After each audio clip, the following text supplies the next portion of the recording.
Showbiz topshirig'ining Shiratdagi chiqarilishini sizga Minfannur Fatihov yetkazam. Tatar estradasida nindi xallar bor ekan. Hozir barisini da silim. Tatar estradasida Big Tizdan yangi duet borliqqa kelishak. Buning haqida bizga Olsu va Bilxanov aytdi. Ular Idris G'aziyev bilan jir yozdirgan. Jirning ismi Oshiqdiq bo'g'ay deb ataladi. Biz esa Olsuning o'zi bilan bu haqida söylashib oldik. Esenmisiz, biz endi ko'pdan Idris abi bilan bir-birimizga komplimentlar yasab, men uning ijodini bek hurmat etam, bek yaratam. Ham ko'pdan Bashkiriyada bo'lganda da bizning so'z chiqqan edi, duet jirlarga deb ikimizga.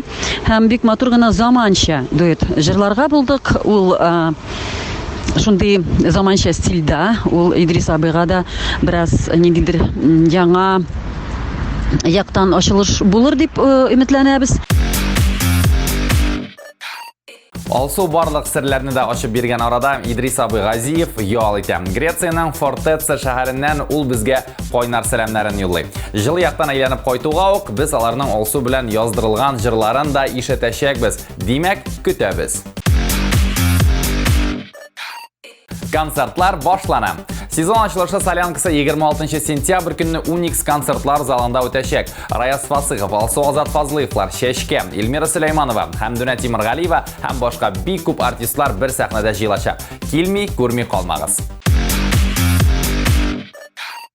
Bugunga eng kutib olingan yangilik deb aytsang da bo'ladi. Elek Shakur bo'lgan bugungi kunda Dali taxallusi bilan ijod etuvchi Olmaz Qurbonov sahnaga qaytdi. Bu legendar shaxsning yangi traklarini tezdan eshitashak biz. Olmaz bu haqda Instagramida xabar etdi. Yo'q, men sahnaga tugul, uyga qaytam deb yoza ol. Rahimit Shakur, biz kutdik seni.